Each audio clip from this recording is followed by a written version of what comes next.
Hello everyone, we're here today with another amazing artist.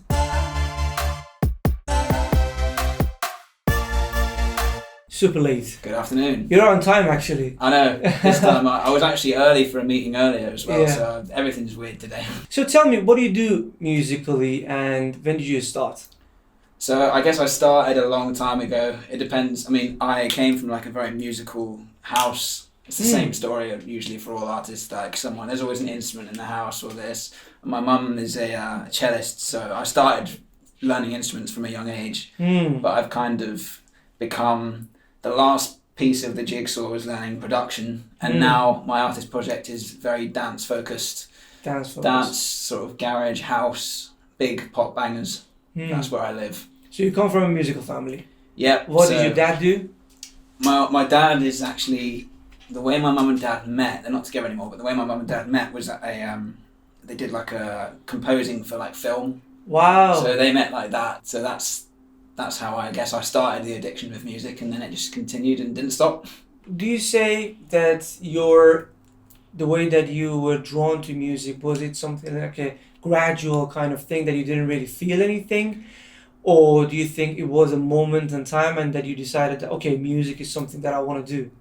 Yeah, that's a good question. I mean, it's always been gradual in a sense that I've just always done it. Like, I've always played instruments, and then I didn't really enjoy music at school and all of this. But if the only time where I can think, like, a moment where like this is actually what I want to do was the first festival I went to properly when I was 16. I watched a band called Faithless. And that just blew me away. I didn't know anything about them. I didn't really know anything about like the whole festival live scene, anything about the headliner and we were just there, and me and my friend waited at the front row, and we were there for like 6 hours, and then we were like, should we just stay here for another 3 hours until they finish? And that was it. That blew me away. What happened after it? So in that festival, you realized music is something that you really want to do. Yeah. What was the first step that you've done after it? That's a long time ago now, but I guess at that point things just got serious, and when I went to college I scrapped everything else. I just did music and music technology. So and there obviously I was young and clueless, but like I really tried at my utmost best in all the projects that I was involved in. So I was in bands, and I was always like the driving force, like, no, we need to do this like seriously, like not wasting time, like this is the best job in the world. But the problem was that, and this is completely fine, no one else is at the same level, so you just start getting annoyed and basically turn into not a nice person because you're annoyed at these people, and they don't share the same drive as you. So that's essentially why I started producing, because then I've got no one to complain to apart from myself if I don't do anything. Okay. And that's why the last piece of the jigsaw, as I say, was to learn to produce. It's very interesting, actually. You're the first person, because I always ask this question, that was there a certain point in time that you realized that this is something that I want to do for the rest of my life. But so far, most artists that I talked to, they said it was more of a gradual kind of thing, that we grew into it rather than there was a certain point. Tell me about your parents. So did your parents push you into this career, or did they let you do whatever you want to do? If you want to be a musician, or go be another Ronaldinho or something. Yeah. It's funny you say Ronaldinho. He was my favourite footballer. Is he? Okay. Yeah. So the only thing that I say made me do, they didn't like whip me and make me do it, but like that, my mum basically was like, she could see that I was learning instruments, and she could kind of tell that let's have some kind of part in my life. So she basically said, right, let's just do grade 5 piano, and I didn't want to do it, but I did it, and I am grateful for it, and I wish I remembered more of it, because my piano playing now is awful, and as a producer it's so important to have it's really helpful to have good keys playing. Absolutely. So, but really it was all natural. I wasn't really surrounded by a lot of like music making, so my mum played the cello, but there was never like much creation going on. But just the fact that I would go to my dad's and there's like a drum kit, or I got bought my first drum kit or guitar. It's just addictive. It's just Do you think if your parents had different careers, not a musical career, you would choose something else? I hope not. But I can't say. I don't think, because I would have seen it at some point. I would have seen music in that capacity. The reason why I say that was such a moment for that Faithless gig was because I'd never seen live music in that like level of like a headline festival performance. Just the energy there is unlike anything you've ever seen, and like it just blew me away. And like I just left. I was like, what is there that's better than that? There's nothing to me anyway. So what do you do musically? Do you produce and do you sing, play any instruments?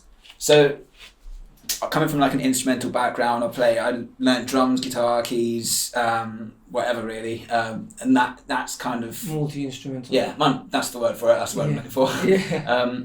But then, so learning to produce kind of meant that my music definitely has like instrumental elements and has that kind of instrumental tinge to it. But recently, in the last few months, it's definitely getting more electronic and a lot of 90s house influences, which is really popping at the moment, and it's really working for like the content that I put out. Do you think it's important to be able to play an instrument to be an artist, to be a musician, or you can be a musician without being able to play an instrument? I think it all depends on the music that you're making, really, because you can have like essentially a DAW, like a Logic work, whatever Ableton is an instrument, like, and if you like know have your own way of making sounds on there, even if it's sampling, whatever, it doesn't really matter, but it does help, I think, if you can like just play a few chords of something, especially for like songwriting, just to be able to sit in a room with someone and pick up a guitar and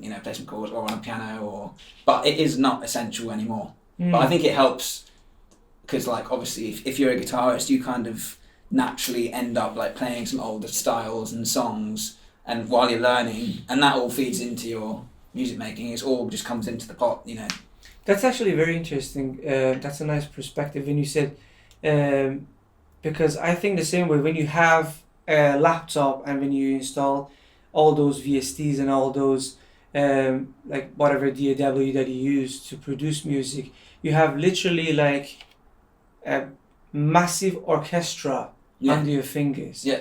I think as long as you expand your knowledge about those instruments and how do they work, I think you have like that power to be able to even make an orchestra. Because a lot of, correct me if I'm wrong, a lot of film composers, they just do everything in the box. Yeah. And they make the actual like music. Spitfire. Is it Spitfire Labs? Yes. Yeah, they because I did Contact Libraries. Yeah. I did a composition project last year. I did for a Netflix series, and it didn't actually end up being on Netflix because they screwed up in some kind of contract thing. Did they? Wow. I don't know what happened, but I still got paid for it. Thank God. But like it was all in the box, so I just recorded that from my. That's it. That's all you need. Mad. That's it. We are living in a mad era. We are. We really in a good way, I would say, though. No, in a good way. As long as you can adapt to it, I think it's good. Because I think imagine like back in the days, I always make that example. We had to go to bank, but nowadays we can do a lot of transactions in our phone. It makes it a lot more efficient. It makes it a lot easier and faster. But some people don't really want to adapt for whatever reason. They might not trust the internet or that app or whatever. It's hard to stay ahead, like especially with how quick technology is going, and like. But I know how lucky I am to be alive, where I can I'm producing now with a producer from Canada, and we're just on Zoom, like for 6 hours. I'm sending him a loop on iMessage. All of these like services, which we just take for granted, like I can produce with a guy in Canada. Like it's effortless. Do you tie yourself to one specific genre? Because I would assume as a producer, obviously you're going to have to work with a lot of people that are working in various genres. But do you usually, when you want to work, tie yourself to one specific genre, or do you just... I think for me at the minute, I'm actually kind of going through this at the moment. So it all has... I've got to the point where my productions have a sound. So for my artist project... They are kind of teetering into different areas of like electronic music, but it all has the summery dance vibes, euphoric. So as long as you're keeping like a few adjectives, like you can listen to your song and say, okay, is it this? Is it that? Does it sound like me? So you're going for that artist consistency. Yeah. But it's very, the problem is it's always tempting to just be like, oh, let's just make something completely crazy and different. But it's weird that you have to kind of refine yourself, be like, no. But the good thing about being a producer is that you can, all the ideas that you have, you know, as time progresses and people start talking to you, you have ideas in the bank that you can throw at them, and, you know, that maybe won't fit your project, but it might be a hit song for them, and then you're on a cut. I do agree, and I think it's a very difficult skill to develop, and I think it's something that develops during the years, to be able to make another song, but still that song have your signature as an artist. I think it's something that needs a lot of time to be able to develop it. Have you released any songs so far? So I've got 3 songs out. They released last year. This year and last year. Do you want to name them? Yeah, so I have, my first single was called Diamonds. That's one of my favourites that I've ever done. That was a great little, it's a good summer disco banger. Okay. Another one called Petals, which was written a long time ago with my friend. That's more like in the indie pop realm. And then the last one is called Barbados. That's with a guy called Younger, who's a big influence of mine, and I managed to do a track with him. There we go, guys. I'm gonna put the links down in the description. Make sure you go click on it and stream. Great.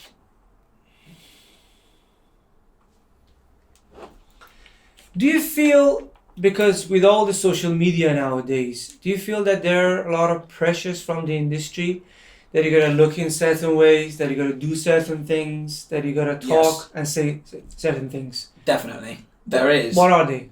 But you have to be, the consistency is important.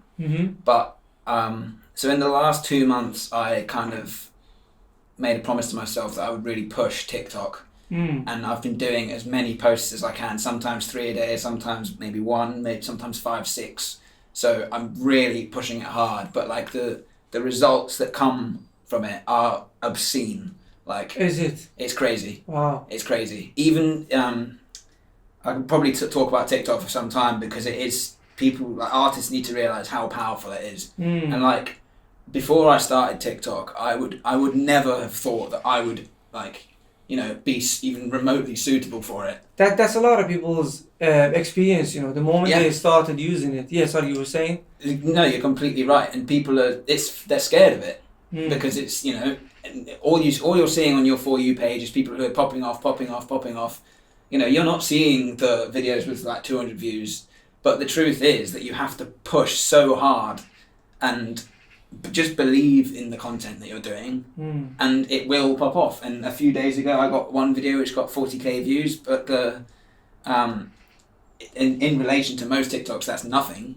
But the thing is, because I've been posting about like the same kind of content and just pushing the electronic music, using similar hashtags, this, that. So when a video does go, the audience is it's so targeted. The TikTok algorithm is so good at targeting exactly who you want to find. Okay, so tell us 3 techniques that you use, that you think that you used and it really worked for you. So uploading videos generally, it could be TikTok, it could be Instagram, it could be YouTube. I guess the first tip I would give is about starting it. And the advice I would say is it takes time and it takes experimentation to find your style. Be open. And your voice. I just call it your TikTok voice. And whether that is, and you're going to make videos that are shit, like, and that's fine. And I still do now, like, but I'm at a point now where I understand. The only way you get used to it is by doing it. You know, there's no shortcut. You know, there's no video. These 3 tips won't fast track you either, but like, you just have to do it. So the first tip I would say is just experiment, and you don't even have to post them. Like, if you don't, just put them on drafts, then come back the next day, have a look at it, and just think, oh, if I was scrolling through this, would I care about this? And if you're like, well, then maybe try something else. Yeah. Second tip I would say is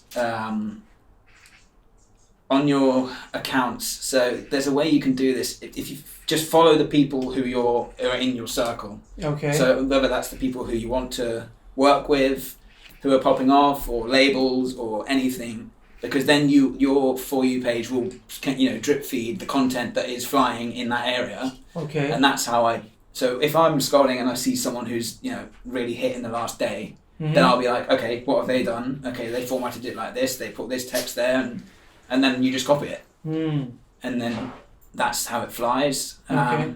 Last one. Another thing I would do is basically, so let's say, for me it's house music, or just search the hashtag of electronic music, house music, folk music, whatever you want. Okay. And then there's a little button where you can sort it into like the last week. It only shows the videos from the last week. Interesting. In the order of how successful they are. And then you'll get a sense of, okay, right, they have a sound. What's working and what's not working, yeah. Or like if there's a sound which people are putting over videos, there was like, there's tons of sounds which just come and like really blow up. And then you can like make a little video with that sound. For example, I made one of like just being at a festival with one of the sounds, and that got like 10k. Wow! And I went to a rave by myself. A cheeky bonus fourth tip is to also document. So like I went to a rave, and just did a little video of it, like filming, as you would normally do anyway. Of your journey, I agree 100%. Of just like I was just in the taxi, like come to a rave with me, because it's. For me, it's in my target demographic, so that's my audience who I want to reach, and then you're basically just showing that you're involved in that scene. Or I don't know, if you were a folk artist, you could go to like an open mic night and say, right, these are the artists that I found or whatever, and tag them, and then they'll share it, and it's all about like just kind of just getting footholds on other people's stuff. But yeah, TikTok is. For anybody who's scared of it, don't be, because it's literally in the last two weeks it's given me mad opportunities from that. I do understand the view that people are a bit skeptical toward these social platforms, but I think if you don't try, you will never know. Yeah. And if you don't fail, you won't make it. Yeah. People who so-called made it, they're the ones who made the most like mistakes of all time. Yeah, but that's I think the first way to learn something. You make mistake, you learn. You make mistake, you learn from it, you try again. It's like a circle that you try and try and try and try.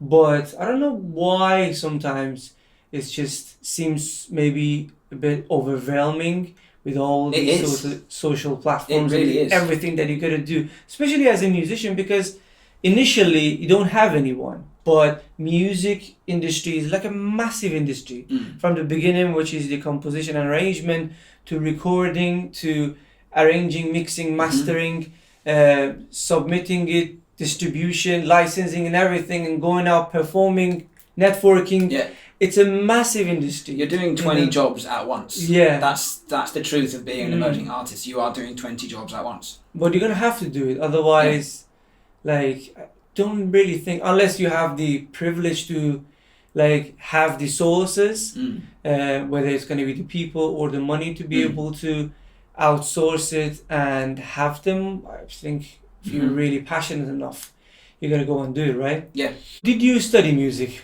Yeah, so I did it at college, so I went straight in and did the full 2 years of music and music technology, and then went to do music at LIPA as well. So do you think it's essential to study music, to be a musician? Definitely not, but for me it was... So what was your reason of studying? I grew up in a place called Cornwall, which is in the south of the UK, very kind of...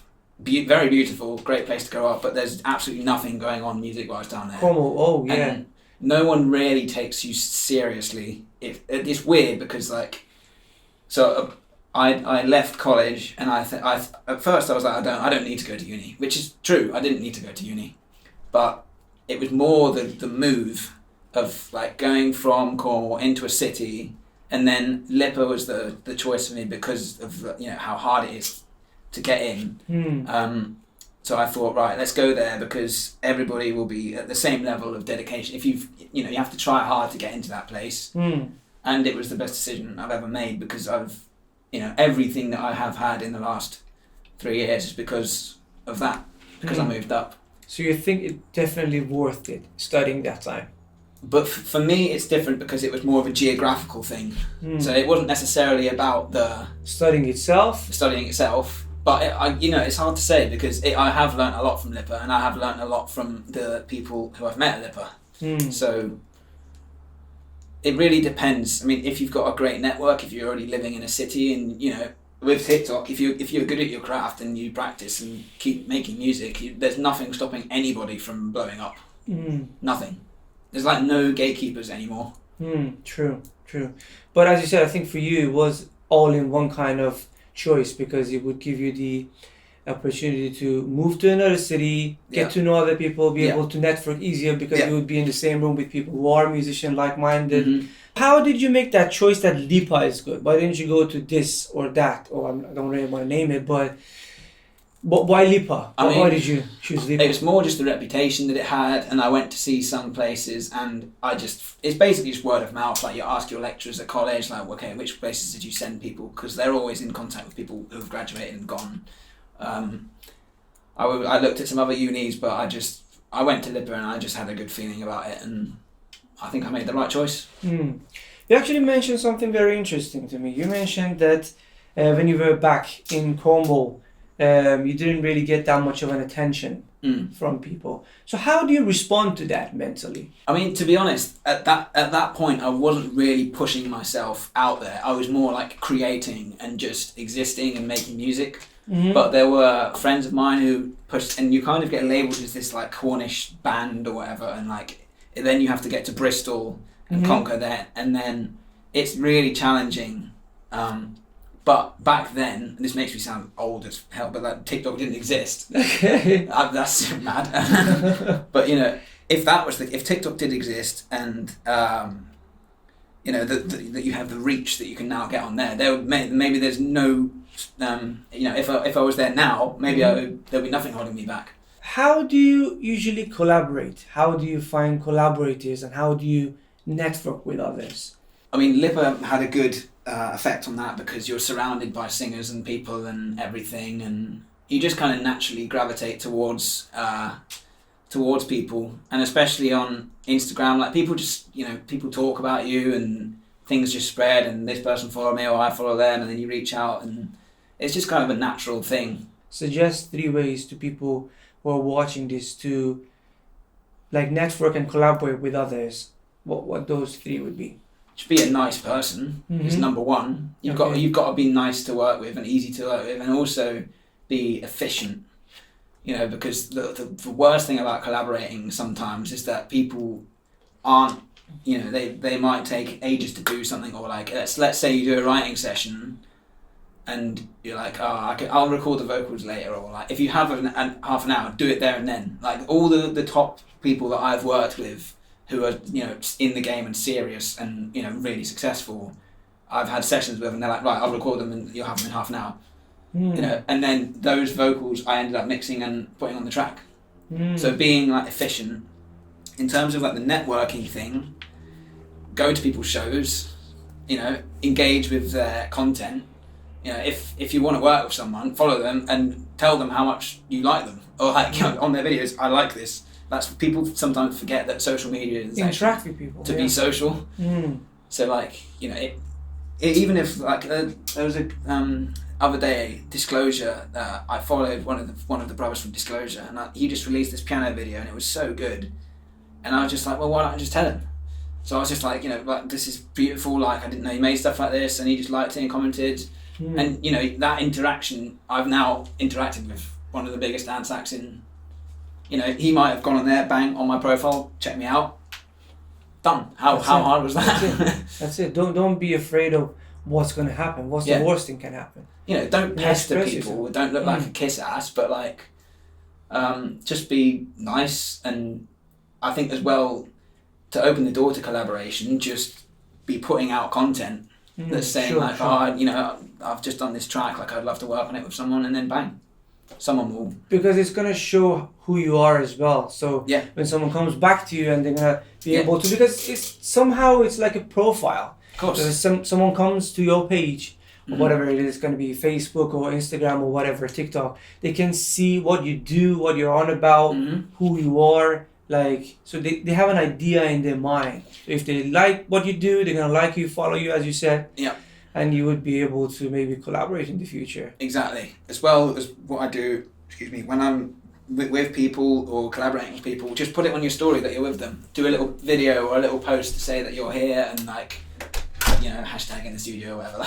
Yeah, definitely. The classic just, and then all the people who are following you are like, oh, okay, they do collaborations, and maybe I'll, jump on that. It's a very natural process, but there's definitely ways you can like invite it. Do you have a mentor? Well, I've had many. What do you mean many? Well, there's been different people throughout my life who, going through education. There was one of the people in my secondary school when I was like 11 to 16 or how old it is. The sound technician in the music department. It was a tiny music department. Okay. But he was just a really big believer in me. And he was one of the people who really said that I should go to LIPA.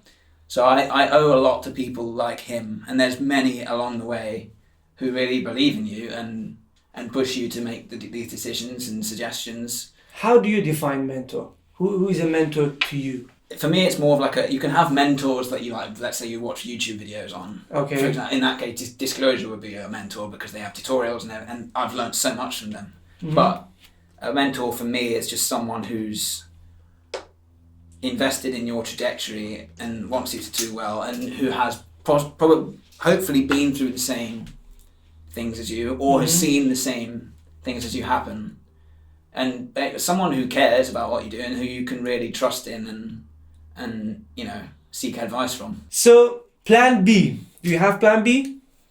Meaning that if music doesn't work in 10 years, do you want to go to a 9-to-5 job? I mean, do you have that kind of plan? I'm pretty confident that I will just find something that I enjoy. It doesn't matter. It will happen. I think. I'm not suggesting, by the way. No. My mindset with it is like at the minute I'm working a hospitality job and I'm happy that I'm not working in a job that I'm enjoying.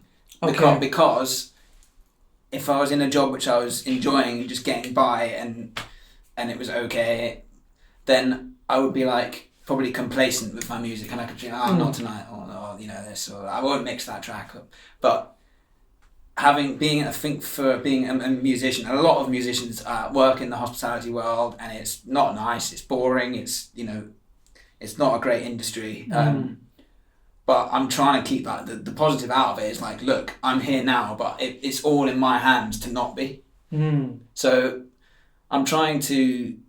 There is a plan B like within music. So like because of the sort of skills that I've attained, there's different ways into like different parts of the music industry that you can do. But it still would be music related. Yeah. Okay. Yeah. So right now you mentioned that you have a job. Yeah. You work in hospitality. Yeah.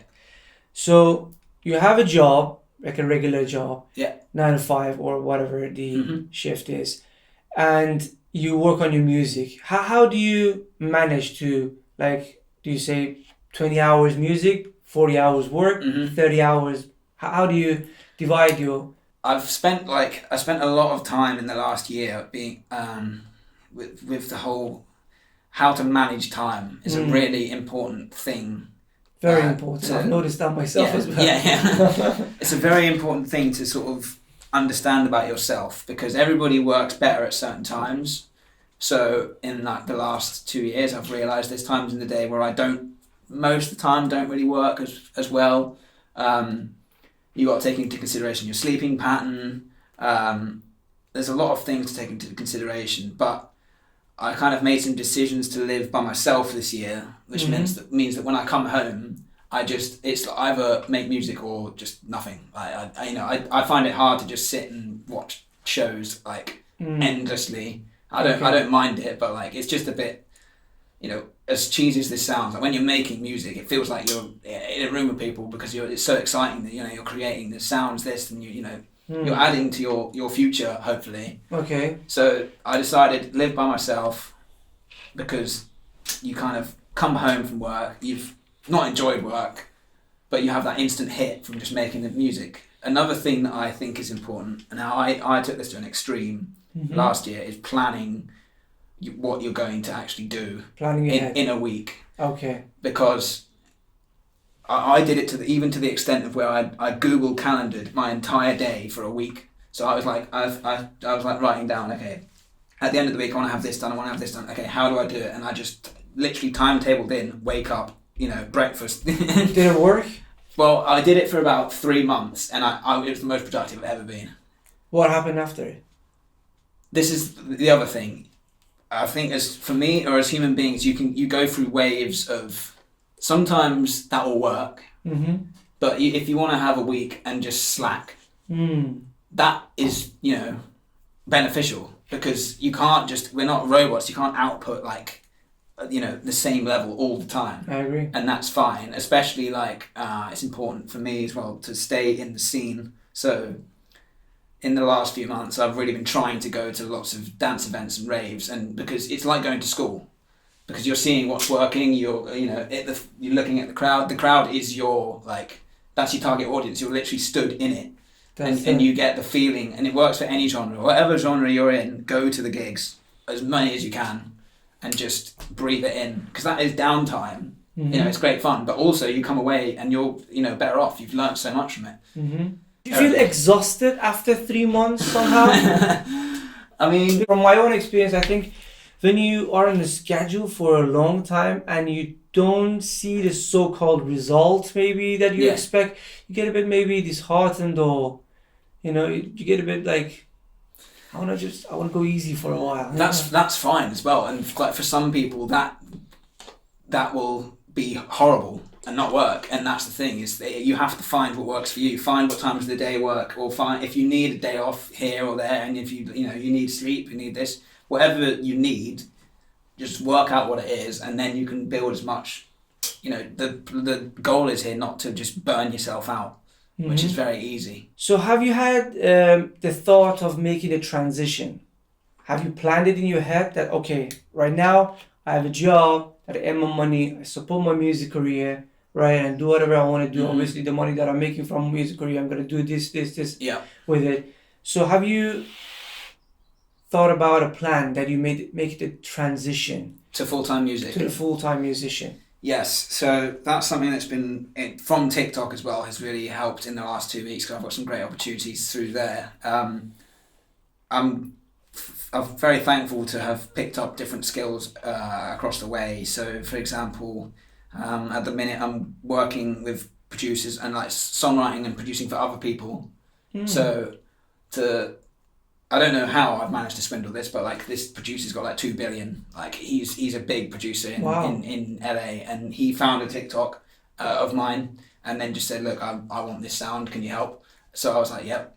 So I'm doing sessions with them and getting on cuts like that. If you have a shot at doing that, you can, if one of them pops off, then you're just making money by doing nothing. With royalties. So that's one plan.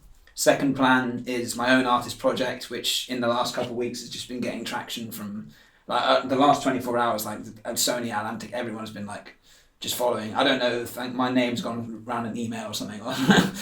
But like, again, it all ties back to TikTok. There's sample packs that I'm going to start doing, which someone reached out. But it all comes back to the same thing of putting yourself out there, which is what you have to do. And that is the challenge. That is. I agree 100%. Do you have a release strategy for releasing your songs? Yeah, so... what do you do? For the first, take me through the steps that you do to release a song. At the minute, it's a completely different ball game than it would have been last year for me, because now the TikTok has basically taken over how you promote music. That's how you promote music. Blogs or any of this is like so far down the list of importance anymore. So like having a strong TikTok campaign is the number one. At the minute, I'm kind of sitting on releases to just build hype and like getting people talking. So like I'm not planning to release anything until either a label wants to go forward with it, or there's enough hype on TikTok that it's like, okay, it's time. Let's just give it to them. To be honest, as a release now, I would probably start with like a pre-release thing of maybe on TikTok promoting little clips, and then maybe like doing some SoundCloud releases, like sketches, so you can kind of get the cross-platform thing over to SoundCloud, build like, okay, right, when's the big tunes coming? Like, look, you can just post demos and things, because people will still listen to them and get excited by them. But then when it comes to the real releases, then that's when the real work begins, to be honest. Releasing is really challenging. really challenging. So do you have any strategy after release? When you release a song, TikTok. what do you do after? Just TikTok? TikTok. Okay. Find as many ways to create content on TikTok that promotes. I mean, you can do other things. Instagram Reels is good. You get lots of reach on there. Facebook is, I mean, I don't really bother doing it, but you can just repost your stuff on there. But the reach on Facebook is awful these days, unless you have a decent following. But TikTok is the music. It dominates the music industry. All the hits on the radio are TikTok viral songs. I mean, you saw like, I'm trying to think of some examples now. If a song blows up on TikTok, like Eliza Rose, Baddest of Them All, that song popped, and that took him from literally zero to hero. That's all it takes. One clip. Yeah, I know. I was speaking to. I had a meeting with 3 Beat Records this morning, and like, he was saying there's this one guy who just did an edit of like this song, and it's literally the worst TikTok. It's just literally him like that. It just said, "I made the end of summer banger," and it was just the top line of the track with a little. Literally could have been as a loop. Put it underneath, and he's just signed. Wow. From that. Wow. It's that easy. Wow. Definitely a lot of things has changed from like 20, 50 years ago, hasn't it? Yeah, madness. I mean, the thing is, that might not even be a good thing for him, because all he's done is put a top line with a loop. Now that's what he's known for, so when he has to do that again. To release original music for him, he might not even be able to make original music at the moment. Yeah. So it's also, you've got to, I think if you're aiming, a lot of artists aim for the sky without actually knowing what the sky is, or what it is actually like, or if you're ready for it. So I would say if you're putting out content with the aim of, oh, I want this to blow up, just remember, keep it in the back of your mind that, okay, what if it does? And prepare yourself, because a lot of people, if that happened to them, they would just crumble because of the pressure. 100%. It's important to remember that. So can you name a few challenges that you came across during your musical journey? It could be physical, mental challenges, musical challenges. I mean, there's many, to be honest. If you want to name a few, I think of them the most really important ones, most important for you. The most important ones to remember are self-doubt is really can be dangerous, and my best advice for dealing with that, and I've managed to really get on top of this in the last few months, is to recognize when feelings come like through the door, and then shut them out then. How do you do it? Just being self-aware of your mind and noticing if you start thinking, if it just comes through like, oh, I'm shit, or like, oh, I'm not worth it, be like, oh, there it is. That's just self-doubt. And then if you just say, okay, I've just recognized that's just a completely normal thing, and it's completely fine to have self-doubt. That's why we're getting better all the time, because we're our worst critics. But to the point where if you get consumed by the negativity, it will kill you off, So it's important to recognize when you're anxious about something, and then you can sort of be at peace with that. Okay, that's fine. So when it comes by the door, what do you do? Like what do you actually what's your thought process? What do you do about it? For me, just remember how far you've come. Even if I'm talking like, if you're having self-doubt about playing Wonderwall on the guitar, well, a year ago you didn't even know what a guitar was, or you couldn't even pick it up. It's so hard to think objectively about just like, I remember there was one quote of someone that I went to like a talk, and it was talking about like, what would your 11-year-old self think of what you're doing now? And I guarantee if like you're sat there making a song and you're thinking, oh, I'm shit, and then you just ask yourself, well, what would that kid think of what you're doing now? And you'd be like, well, what am I complaining about? That's an interesting perspective. It's really hard to have continuous belief in what you're doing, especially social media.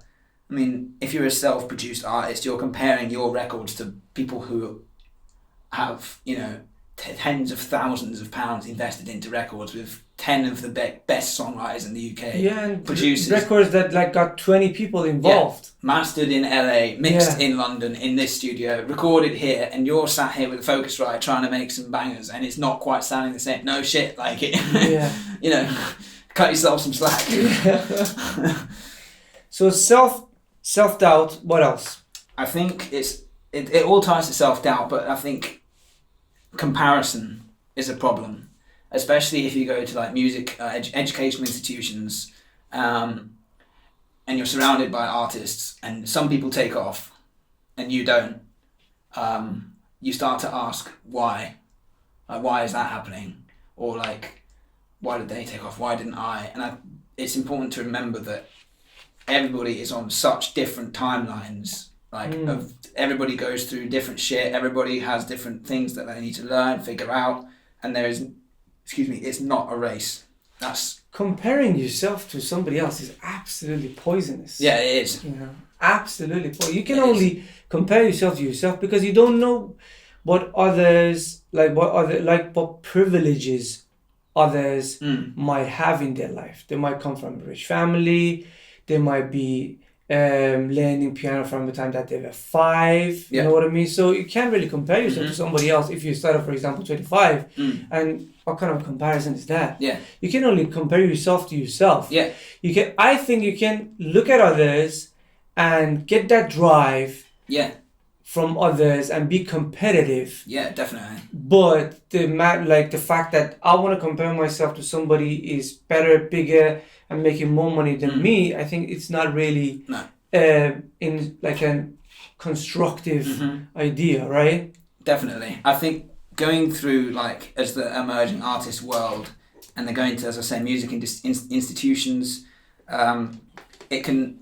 I know people from Lipper who have come out and they're just like, oh, I'm done with it. I'm done with music, and they've literally just spent foreign students, so they're spending like to whatever 20,000 a year on education there, and like, and they're coming and they're like, oh, I'm done, because they didn't really, let's say, take off or whatever, and their goals weren't their dreams weren't realised in that time, and I was just like, well, what? That's just, it's crazy, because you came to Lipper so excited about music, and probably when you were a kid you were loving it and made it because it makes you feel good, and the fact that comparison has got that much of an effect on you to the point where you want to just give it up, just forget about everyone else. If you're really that bothered about it, just forget about them and just continue making it for yourself, because at the end of the day that's why I make music, is because it keeps me sane and alive. You know, what do you think separates musician that follows music as a hobby to a musician that follows music as a profession, as a career? I think as a hobby, it's very much, it's down to that, it's back to the core of like enjoyment.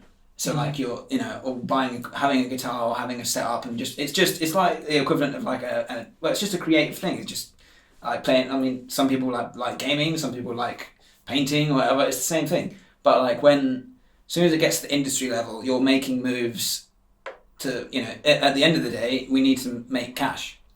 That's what it comes to, and you need to make moves that get you to that, or whether it's you know, it could be anything, but that's the difference, is just purely financial, isn't it? And if you're doing it as a hobby, you know, you're not making decisions that are like, oh, that might make me some money, or, you know, but, you know, if you're doing it professionally, when you look at deals, whatever, you really need to have an industry hat on, and you're essentially a product. That's the difference. When you wanna make music, what was the drive behind your production? I mean, I wouldn't say I start an idea of dollar bags of dollars in my mind, but so I kind of, at the minute, I really like just the idea of a hit. Like, just obviously you want to make the most successful song, and it doesn't necessarily need to be like a radio banger, but like for me at the minute, it's just as simple as when I sit down to produce something, I'm like, oh, I'm gonna make something good.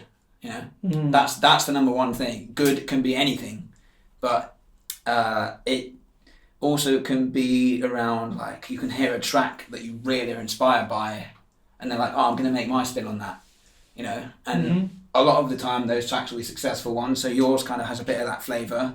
It's you see it all the time in TikTok now. Like the big players who are at the top will post a track, and then the kind of the ones at the bottom. It sounds really bad that, but like the ones who are starting out will, let's say, copy a bit of the bass line or copy a bit of this and take pieces, and then they kind of boost up. So I think sitting down, first of all, just enjoy it is the main thing. Because if you're enjoying doing it, then probably something good will come out of it. But if you're like sitting down like, I need to make £10,000, like, it's just going to sound shit. Yeah, true. So what's your definition of success? So good question. So where is that place that you have in your mind that you say, when Superlate is there, I'm happy? I mean, being able to just be financially sustained by music is the first thing. Also in a position where I'm financially able to just, geographically, I'm not tied down to any like building that I work in or whatever, so I can work remotely, so I can literally go abroad and stay somewhere in an Airbnb or whatever and produce there, and to have that freedom, I think would be a massive privilege, and a lot of people in the music industry have that they can just say, oh well, I've got to produce 3 sample packs this week, like I'm just going to go to Geneva for that, for that. Because that's the other beauty of like doing it in the box. You can just bring a laptop and a pad, and that's the life which I want to get to. Obviously, I don't want to be famous. I don't want to have that. That is a massive load. Why? Yeah. Because you can't go anywhere. Okay. I'm talking like fame. Okay. Like fame. Okay. To the point where like you get an artist like, let's say, I don't know, Tom Misch, where like most people wouldn't know who he is. You might get the occasional person who's like, oh, it's Tom Misch, and like, but he can kind of be under the radar and still get paid 30 grand for a DJ set and stuff. So that level is kind of nice, where like you can tour and be very successful but not be. Yeah. You want to still have a normal life. Yeah, that's the yeah. Okay. That's the aim. We'll be back.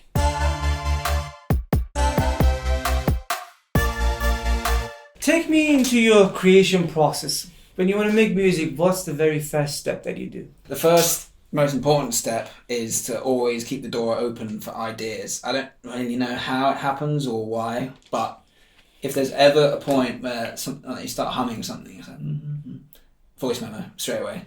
Like you never ever underestimate the potential of an idea, and it doesn't matter how awkward it is or what's going on. Like the amount of times that I'm at work and I have to go to the toilet, and like just because there's customers there and I'm just toilet quitting and I'm just going that's the most important thing. Always keep ideas. So have you came across a situation that you recorded something that at the time you thought is useless, but then you used it and it turned out to be really good? All the time. So it's not. It always in the moment when you're recording them, it's like, oh, this could be something. But then maybe you'll start to work on it and it'll be, oh, this is trash. But then like 3 months later, I'll just open the project and then you'll hear it and you hear it in a different way and then bang, track. So the first thing I would say is just always keep the door open for ideas and always record them, and just never deny one. Never be like, oh, nah. Because like if you're doing that, you might have just said goodbye to a song that could change your life. It's not worth it. As a producer and songwriter, how does it happen for you? So you start with an idea, then what happens? I mean, I'll always just go to Logic, and I have a template set up where all my sounds, and that template changes quite a lot. So and I can just build. So it doesn't matter how I can start chords, any element. So you just have to start. That's the thing, and then see where it takes you. That's the main thing. That when it comes to creating, I always work within that template. So I'm not pissing around with like setting things up or this.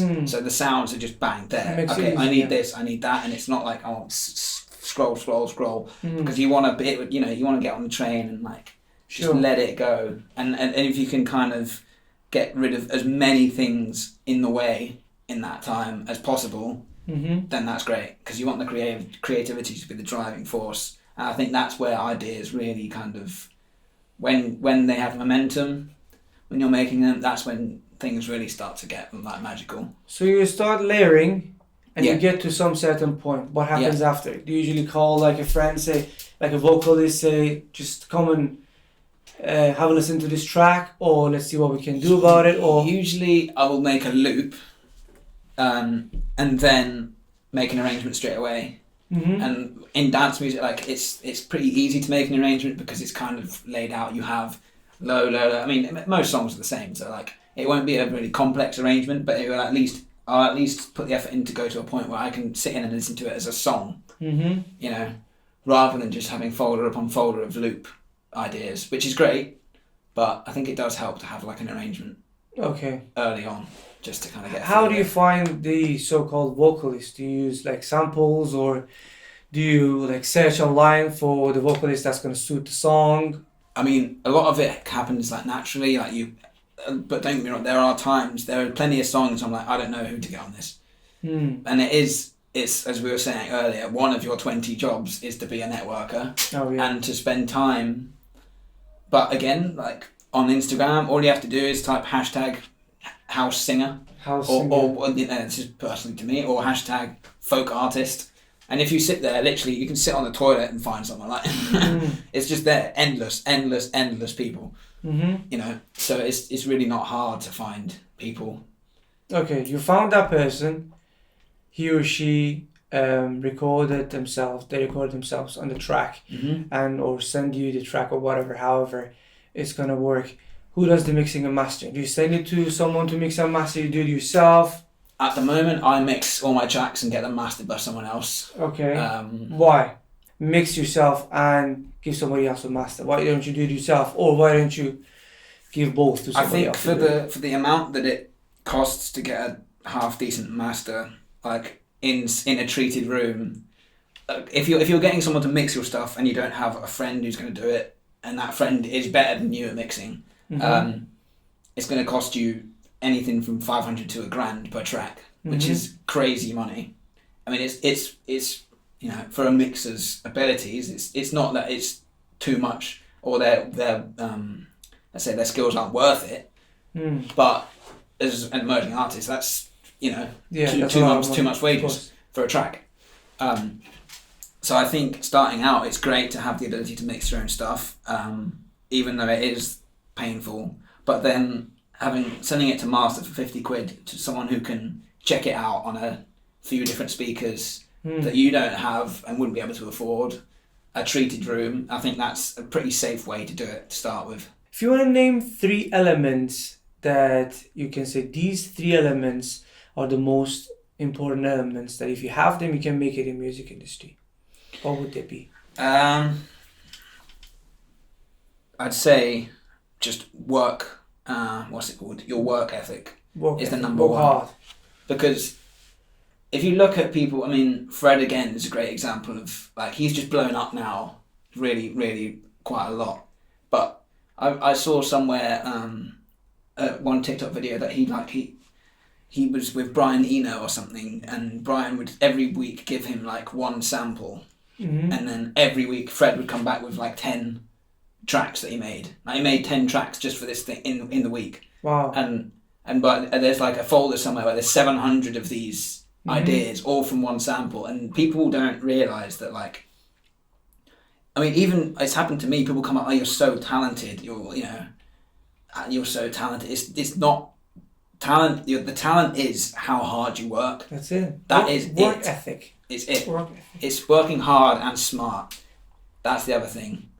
From my perception, what people think as talent is being into that environment and having those instincts that comes out of you naturally. Don't get me wrong, you probably work really hard. Yeah. But you were in those places. For example, it could be because your parents, for example, pushed you to play guitar from the time that you were 5 years old. So there has been work done there. It's not like nothing. And it's not talent, as you said. It's something has been done back in the days. Doesn't matter if it's when you were 5 years old, or when you were 10 years old, or when you were started doing playing piano or playing guitar, something has been done back in the days that you've been doing it long enough nowadays because it seems like it comes to you naturally. It's been considered as talent and you're so talented. You know, but I 100% agree. To me, there is no talent. No. I don't really think it exists. That's to it. be honest. That's it. Maybe what does exist is like there's a little spark. Yeah. The spark, but again, that comes down to the spark of wanting to move forward, the spark of wanting the next idea to arrive. You know, if you're at a point where you don't really want to work or you don't want to work hard, then I don't think the greatest ideas will just come down to you. You know, you only if you're like 24/7, like what am I going to do tomorrow? What am I going to do then? Like, how am I going to do that? Then things come. You know, I think number one would be work ethic. Number two is just be kind and nice. Okay. Don't be an ass. Okay. Good to know. Well, I mean, it's just simple. You have to be able to. True, obviously. You have to be able to work with people. Of course, yeah, of course. You gotta have. I think that itself is some skills as well. Be able to have that kind of a skill to hold a conversation. Be able to be interactive. Be able to listen to other people's opinions and still be able to express yourself. You know what I mean? I think, but that's on its own isn't a skill itself. I think another thing is also to be able to, and this is a tricky one, but to be able to walk into a room and be able to stand and be proud of what you've done without comparing yourself to anyone else. Yeah. So like you should be able to go into a room with, I don't know, Drake and whatever and be like, oh yeah, this is what I'm doing and this is me and I'm here, that's fine. I think that's very attractive to them as well. Of when course. They see that you're quite comfortable in your own skin, they know that you really believe in yourself. That's exactly what I'm saying. Be comfortable in your own skin, and because people respect that, you know, and it will probably affect you positively from, you know, if you think about, let's say, an A&R person or whatever, if you walk up to them and just kiss their ass, like that's all they get every day, like from every angle, from the morning to the evening. But if you calls, walk there, emails. If you meet them, like I met an A&R today, and you meet them, and you're just like, oh, what? He's like, oh, what have you been up to? And I'm just like, well, I've been doing this. This person reached out, just telling them, and then see you later. But that is more attractive to them because they're like, oh, well, this guy is just doesn't care. He doesn't give a shit. Like he's just himself, and he's doing his own thing, and great. Yeah. I think I don't know if that would be a top 3 tip, but that's definitely a tip. I think that's a very, very good tip. So how do you not exhaust yourself? You actually touched upon something very interesting there. You were saying you just stop working and working and working. How do you not exhaust yourself? How do you not to hit that point that you realize, oh my God, I think I'm exhausted? Yeah. I think it can be quite hard to discover that for yourself until you get to that point. I think it's important. For me, my parents are good they know when I'm like knackered, or if I FaceTime them, they're like, you look dead. Like, and I'm like, I know. So do they help in the process then? Well, yeah, because that gives me an indication, because I can just keep going and going and going because I'm addicted to it. It is an addiction. Like work is an addiction. And I'm going to be now being a complete hypocrite here because I'm giving advice that I need to give to myself. So if you have a mirror here, that'd be handy. You know, but back when I was like scheduling my day, like meticulously, I would schedule in because when you're in the zone and you're producing, you can go for hours and not eat or not drink water, but like you to the point where just use technology to your advantage. Set reminders on your phone, drink water, or in that schedule, I would just schedule 30 minutes of just nap. I have to go now and close my eyes. But the crazy thing is it would take a Google schedule like that to actually make me do it. So it's a tricky one. I don't have the answers for it, and I guess understand yourself, understand that you're a human being and that you need social interaction, you need to eat well. Water. Look, this is the only water I've drank today, and that's thanks to you. Is it? No, I did have a bottle this morning. I think it's not a good idea. Don't get me wrong, work ethic is the most important thing.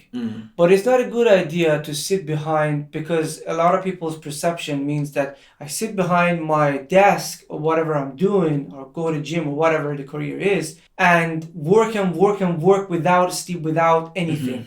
I think in the long run, if you're doing that occasionally to get things done, I think it doesn't really hurt that much. But if that's the main schedule that you got, what's the joy in it? Because in 20 years, you gotta hurt your organs, hurt your health. And even if you make it, you're gonna be an unhealthy person with $1 billion. What's the point? Exactly. You know what Hopefully I mean? you can pay some medical bills at that point. But I think it's important to say that look after your health. That's the minimum thing that you can do. I'm not saying just have like 10 portions of food a day. At least have a lot of water. At least have regular breaks for your eyes and for your brain.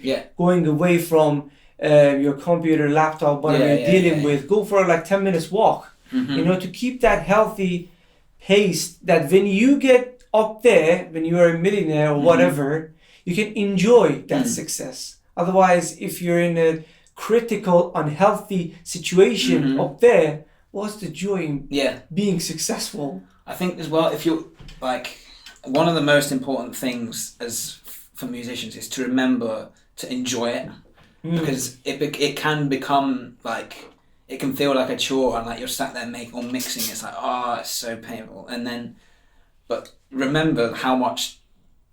I mean, if you're doing it as a profession, I'm assuming you love it enough, and like just remember to enjoy it, and like just don't always treat it as work, because that's where it can get quite like dangerous if you start making your craft like toxic and a chore, and that can happen from overworking, because you sit down and you're tired, and you can't really produce tired, or like you can't really. I've never really, like, when I'm absolutely hanging or like just want to sleep, just go and make magic. That you have to have energy to go into it. That's where it comes from. So it's important to, as you say, I mean, really, how much effort is it to just drink water? That's it. It's really not a lot of effort. Yeah, true. If you were into a musician, who would you be? Imagine music doesn't exist in the world. What's the next thing? Well, this is the cliche, but I wanted to be a pilot. Pilot? Wow. Yeah. I love planes. All right. Have you done any training, or have you tried it before, even for fun? I have. I did a flight last year. I tried. I flew a little bit in like a little passenger Cessna, but that was always the dream. If music wasn't a thing, a pilot. A pilot. It's just I want something that's not, it's, let's say, performing a festival headline set is pretty like the absolute dream, but then flying a plane is like, I mean, come on, it's a great fun. Do you do any exercise daily or weekly for your physical and mental health? Sometimes, but really not a lot. Like, do you think it's important? Yes, it is. Why you're not doing it? Why I'm not doing it? Well, that's the good question. But it's weird. It is laziness. But the thing is, it's not that I'm sat on my ass doing nothing. It's laziness. I agree. I'm doing loads of music. I agree. But I am still being lazy for not allocating a little bit of that time to do it. But that's actually a very interesting point, because like there is only 24 hours in a day, and whatever career that you choose, you have to make some sacrifices. Yeah. And you have to prioritize certain things, and sometimes I would say things go down on the list. Sometimes health, which is important, definitely in the long run, it comes down on the list, and we don't really pay attention that much as we should. But have you thought about it? Have you thought about like, okay, I should do a bit of a meditation, or I should go for a run? I used to do meditation and stuff. How was it? It was last year now. I mean, I really did enjoy it, and it's very easy to do. Like, there's so much content out there. Why you're not doing it? Yeah, there you go.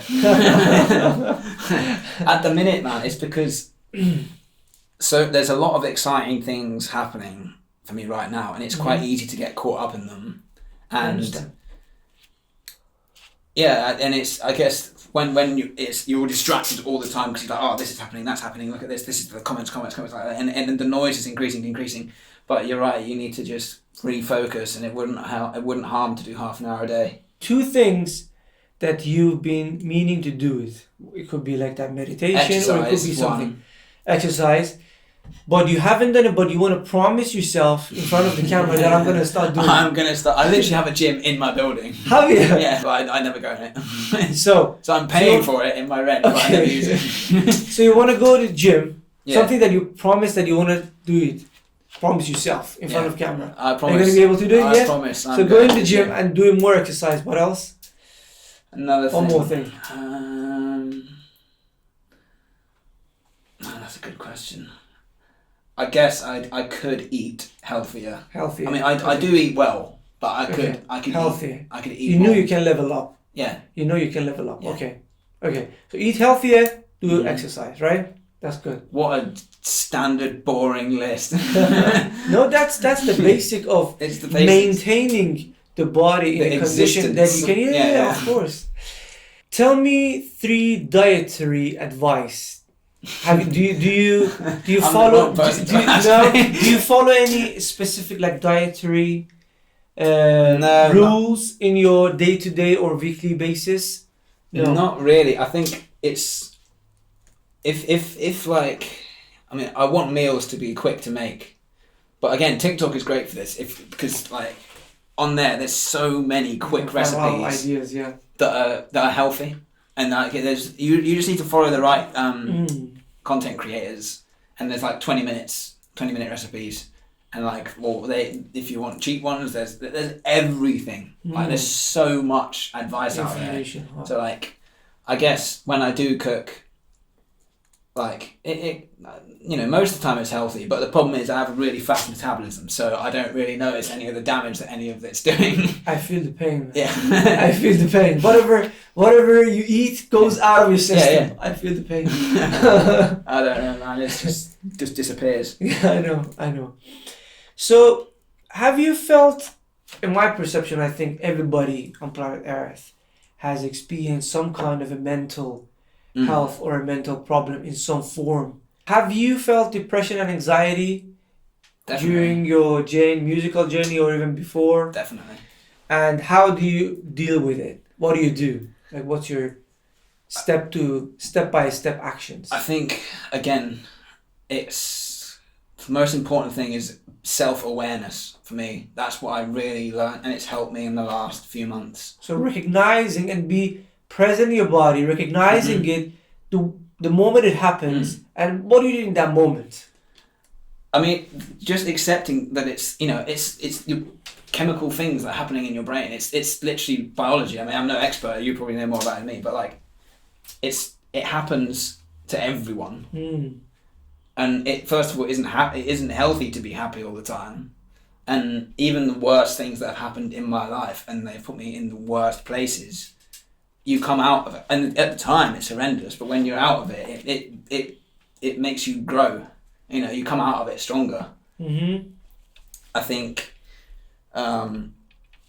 now the kind of stigma behind mental health is definitely a lot different, and it's a lot easier to talk to people and be honest about it, especially for men. I don't know, I can't remember what the statistics are, but like how many suicides are men, but like... Why do you think men find it harder to be able to talk about their mental status and their mental health comparing to other genders? Because I guess it's like a historical thing, isn't it? Like the whole man up thing. Supposed to be boys don't cry. Yeah, that it's boys the standard stigma, like the stereotype that you have to be like that, and that is it's going quickly, like, and it's good. But yeah, that's why it's also important for the musicians, and I'm guilty of it, is to keep in contact with friends, because it's so easy 100%. to just it really helps disappear off the map. I know people who literally hardly see anyone, and yeah, it might be going well, but like you literally get no one to talk to, and that is dangerous, because when shit hits the fan, who do you turn to? That's actually very interesting. Imagine nobody lives on planet Earth. What's the joy in it? Yeah. Just walking alone, and I think one of the beauties and one of the joys of living and being alive, to have an interaction with somebody else, to have to go and talk to somebody else. You know, otherwise, what's the joy of being? Imagine like the whole earth. Yeah. I own the whole globe. It'd be alright for a day. Yeah, for a day it's fine. It'd be quite fun. Then the next day, what now? Yeah, it probably would be quite interesting as like an experience, but then it would definitely get. I mean, it's like going to Mars, isn't it? Like you just sat there like, oh, now what? So now what? I don't want to live in a world that nobody else is around. To be fair, me neither. I want you to make a prediction. Yeah. What do you think is going to happen to the future of music? We're coming from a time that we had vinyls. Now we're going to streaming. How are we going to consume music in the future? I think it's a very great question, and I have put some thought into it, because if you think about it, like recorded music has been around since what, 40s, something like that. So that's 80 years. That's all that we've seen, and if you look at how crazy that changes, if you think about how long have humans been around for? Tens of thousands of years in some form, like early civilization to now, and then you look at the gap. That's 80 years is all we've seen of music. Yeah. And how much it's changed in that time. So think 200 years. Like, and the answer is, I have no idea. Like, if you want to make some kind of prediction, like I think when you thought about it, what was your AI prediction? AI will be able to make music like that. AI, and that is kind of sad. I think, I mean, we've seen it in like Asian countries where there's like holographic artists now. So they're created. I mean, there's still humans behind it creating it. Sure. But they're literally worshipping a hologram. Yeah. And like the hologram comes from space. Mad. Yeah. I think, AI will be able to do probably every part of music composition. I mean, that now like they have AI voices, so like. I've seen actually a video that you can write something. And it will say it like Barack Obama or something, yeah. Exactly, and you can like bring like some virtual person into the whatever software that was, that he or she is gonna read that text. Yeah. You can make a background. You can just give the AI ideas. Like I want, for example, glass, this and this, and it's gonna give you ideas. Yeah. And so you can create like literally everything. Is that scary? Especially for you as a producer. It's your line of work that you're just making music. Your job is gonna be someone who's gonna make music. Is that scary that like your line of job is gonna be taken over with a machine? Robots, yeah. I think I was actually saying this the other day, a bit of a tangent, but I think the most secure position for anti-AI is a barber. Because when would you trust a robot to cut your hair? That's interesting. No, I would never trust a robot to cut my hair. True, very true. But like, going back to what we were saying, I think it's probably a fear for everyone.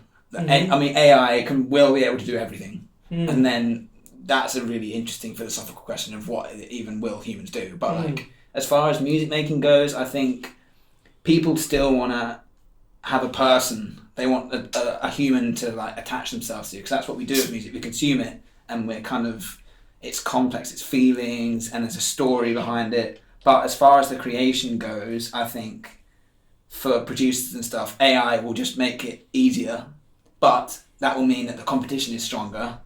So it will still not be as easy to, make it. But the process will be easy. I think as far as consuming music goes, I think streaming is here to stay for some time. It's time for something new. Well, I'd be interested. I mean, TikTok is the newest thing. Like, as even like people are making songs that are like 40 seconds long, and TikTok is that powerful that it's changed. It's shifted the way that we want to make music. Like the choices that we make in arrangement and how important hooks are. I think live music is here to stay. Maybe, I mean, I don't really know how they're going to replace that with, or what will replace it. Virtual concerts. I think the visual Have you heard about Metaverse? I mean, I mean, they did it as well. Like Marshmello did flipping like gigs in Fortnite and stuff. Yeah. Which is great. I mean, it's great. But I think there's still, this is very hard to replace the feeling of going to a festival or like. Sure. I mean, I don't think it'll go anytime soon. But the stage production will go. I mean, I don't know. Like that's going to be madness in 200 years. You don't really need all that setup anymore because it's going to be created by the AI with the metaverse and virtual concert. Yeah. Even the artist is going to be probably in front of a green screen or something, and all those equipments and everything is going to be built around him or her or whoever the artist is. But it's actually very interesting. It is. It is very interesting. Very interesting. 3 things that you're grateful for in your life. Well, I think it's important to have the attitude of gratitude. Yeah, and I am. That's one of the good things about me is I am aware of. I'm privileged to have a great family. That is something that I will never ever take for granted, and it also has. It's just made me into who I am. Like it's allowed me to flower and become who I want to be, and I'm so grateful that I haven't had parents who the amount of shit that people go through from like family issues and it just destroys them, and I'm very lucky that I haven't had that. Number 2 is I'm grateful grateful for the opportunities that I've had, which comes from the society that I've grown up in. I'm blessed to have options and people don't have options, and that can come from financial or just your situation, where you were brought up and all of that. So I think it's important to be grateful for the opportunities that you've been given. The fact that I can study, the fact that I can choose whatever I want to study or wherever is an absolute blessing. And I guess